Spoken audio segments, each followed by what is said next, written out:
సంక్షేమానికి మంగళం కూటమి మైండ్ గేమ్ ఇచ్చిన పథకాలు చాలు అనే ఆలోచనలో కూటమి ఇవ్వాల్సిన వాటిని ఎగ్గొట్టే ప్రయత్నం ఇచ్చిన ఓట్లు రావనే కారణాలే కారణం. కేవలం బటన్లు నొక్కితే సరిపోతుందా? సంక్షేమ పథకాలు ఇచ్చినంత మాత్రాన మళ్ళీ గెలుస్తారా? ఈ మధ్య కాలంలో కూటమి నేతల నోట పదే పదే వినిపిస్తున్న మాట ఇది. నారా లోకేష్, పవన్ కళ్యాణ్ బహిరంగ సభల్లో, అంతర్గత సమావేశాల్లో ఇదే లైన్ అందుకున్నారు. పైకి ఇది రాజకీయ విశ్లేషణలా కనిపిస్తున్నా దీని వెనుక అసలు రహస్యం వేరే ఉందనే చర్చ ఇప్పుడు ఆంధ్రప్రదేశ్ వ్యాప్తంగా జోరందుకుంది.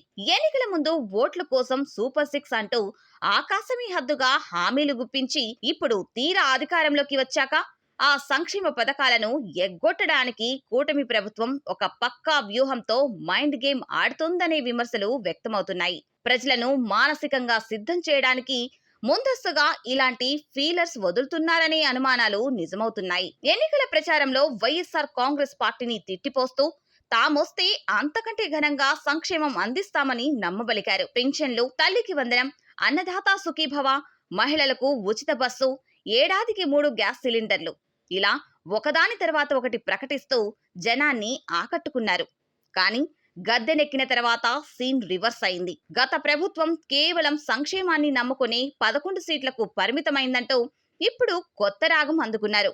నిజానికి ఇది ప్రజలపై ప్రేమతో చెబుతున్న మాట కాదు. తాము ఇచ్చిన హామీల నుంచి తప్పుకోవడానికి వెతుక్కుంటున్న సాకు మాత్రమేనని విశ్లేషకులు మండిపడుతున్నారు. సీఎం చంద్రబాబు నాయుడు మనసులో ఉన్న ఉద్దేశాన్ని లోకేష్, పవన్ కళ్యాణ్ ద్వారా ముందే బయటకు వదిలి జనం పల్స్ చూస్తున్నారనేది బహిరంగ రహస్యం. ప్రధానంగా రాష్ట్రంలో 50 ఏళ్లు దాటిన వారికి పెన్షను, మహిళలకు నెలకు 1500 రూపాయలు ఇచ్చే మహాశక్తి వంటి భారీ పథకాలను ఈ 3 ఏళ్లలో అమలు చేసే ఉద్దేశమే ప్రభుత్వానికి లేదన్నది క్లియర్ అయిపోయింది. నెల తిరిగేసరికి అప్పులు తేవాల్సిన పరిస్థితి ఉందంటూ కేంద్రం సహకరిస్తున్నా రానున్న రోజుల్లో కష్టమంటూ ఆర్థిక ఇబ్బందుల నెపం నెట్టే ప్రయత్నం జరుగుతుంది. అభివృద్ధి కుంటు పడిపోతుందనే నెపంతో సంక్షేమానికి మంగళం పాడాలని చూస్తున్నారు. అంటే ఓట్లు వేయించుకునే వరకు సంక్షేమ రాగం ఎత్తుకున్న కూటమి సీట్లోకి రాగానే అసలు రంగు బయటపెట్టిందన్నమాట. ప్రస్తుతం ఇస్తున్న 1-2 పథకాలను కంటిన్యూ చేస్తున్నట్లు నటిస్తూ మిగిలిన ప్రధాన హామీలన్నిటినీ హోల్డ్లో పెట్టేసి కాలయాపన చేయడమే కూటమి ప్రభుత్వ అసలు ప్లాన్ అని స్పష్టంగా అర్థమవుతుంది.